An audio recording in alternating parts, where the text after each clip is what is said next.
9/11 ceremonies will be held across town tomorrow. We have details about where they will be held. We're also going to chat with Bruce McIntyre. He's the director of golf operations. He's going to tell us about some special membership offers. It's Thursday, September 24th, 2015. I'm Sarah Mantle.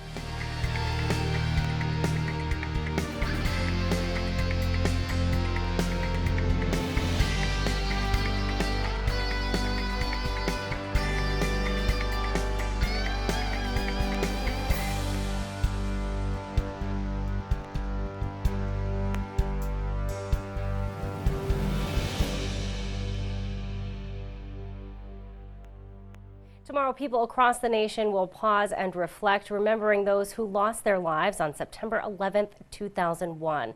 Here in Barnstable, the Hyannis Fire Department will hold its annual ceremony of remembrance outside the station on High School Road. The ceremony begins at 10 tomorrow morning.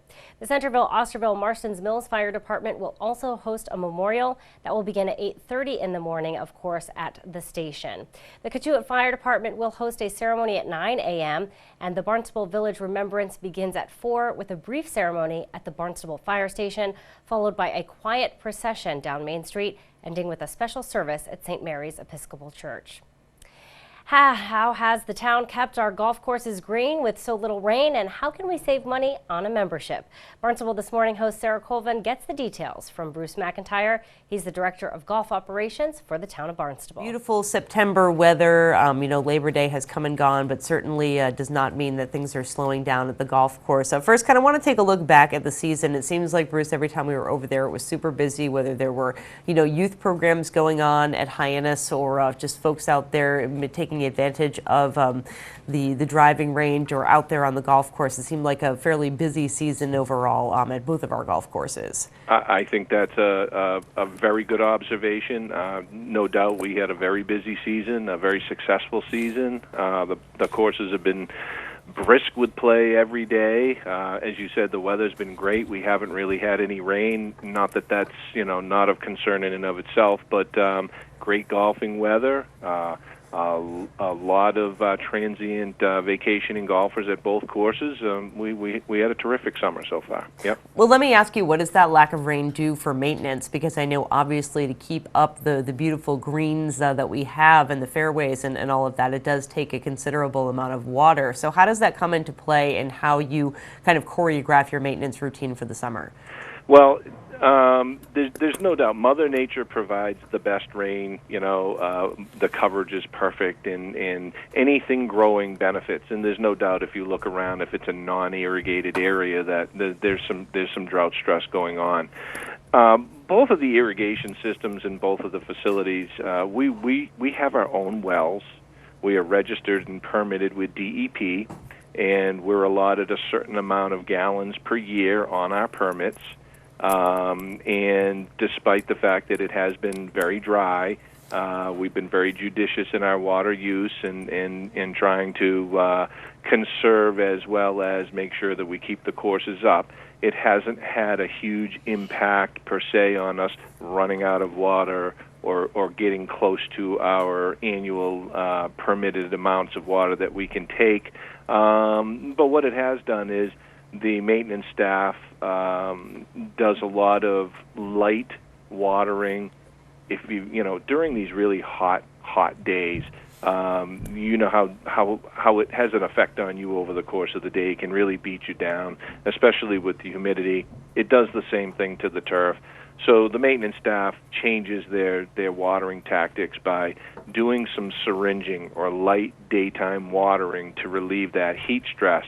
And then we reduce the nighttime watering because it's so humid. There's a lot of moisture in the air, so we kind of shift it a little bit. It's tricky because we're trying to water in and around golfers and also at the same time keep the turf as healthy as possible. At the end of the day, we'll use the same amount of water probably regardless of how that plays out. Interesting. Well, it certainly is looking beautiful out there. And again, as you said, a busy season. Any other highlights from the summer that you want to get out there, Bruce?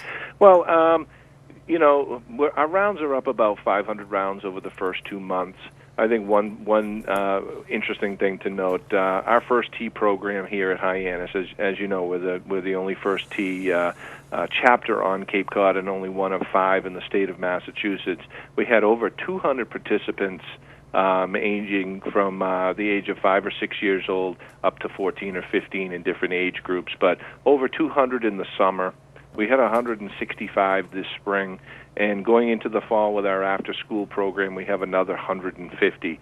By best estimates, the Massachusetts Golf Association, which manages and administers the first tee statewide, basically puts us at the top of the heap. We are the number one participation rate first tee program in the state, and that's a great thing.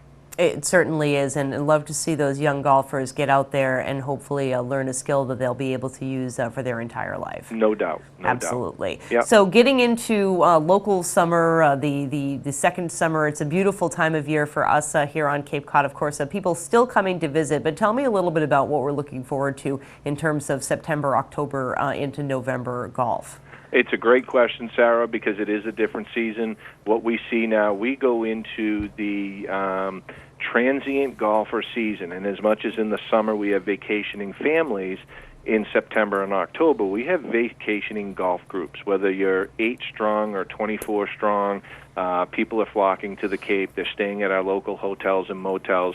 We're doing hotel-motel groups almost every day. We also have a huge uptick in our outing business. We do our largest outings of the year in September and October. We've got 1 or 2 large outings, and when I say large outing, over 100 participants in each one of these events. They'll come down and play golf. They use the driving range. They all take carts. They're playing golf, and they stay and use our function and banquet facilities here at Hyannis and Old Barnstable. So food and beverage operations also get in on it. It's a great time of year, and the weather is perfect. So you've got great weather, good golfing opportunities, and we really September's as big as important a month as June or July would be. Absolutely, and I understand, Bruce, there is a membership special that's going to begin relatively soon. Tell me a little bit about the membership special. Sure. We've done this the last 4 or 5 years as a way of trying to incentivize those people that might be sitting on the fence.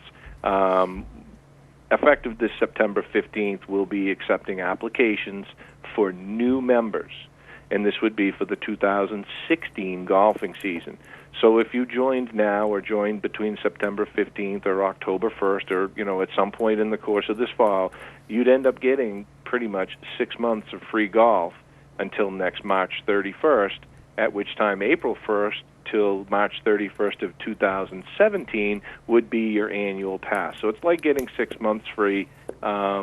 We've had tremendous support with this program over the last few years.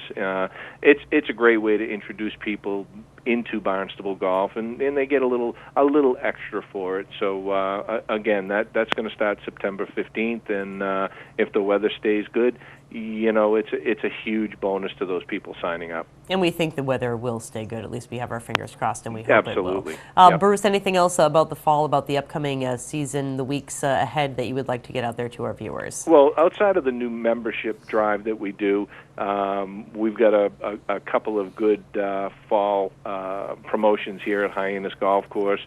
On Monday through Thursday, for $59, you can play 18 holes of golf with a golf cart and use the driving range. And on weekends, Friday, Saturday, Sunday, it's $74 with a cart and a bucket of range balls. That's about a 25% discount for weekend golf. Perfect example would be this coming Saturday. Hyannis Golf Course is sold out. Our weekends sell out really quickly, but those are great promotions, and it's a great value. And we've done this before with great results. People feel like they're really getting a good deal. Excellent. We'll be sure to tune in to our hour-long news program, Barnstable This Morning, weekdays at 7 a.m. On tomorrow's show, we will chat with Arts and Culture Coordinator Melissa Chartrand. She'll tell us all about a new website highlighting arts activities all across town. We'll also chat with Director of Leisure Services, Patty Machado. Plus, we'll have all the news and information you need. For Barnstable Today, I'm Sarah Mannel.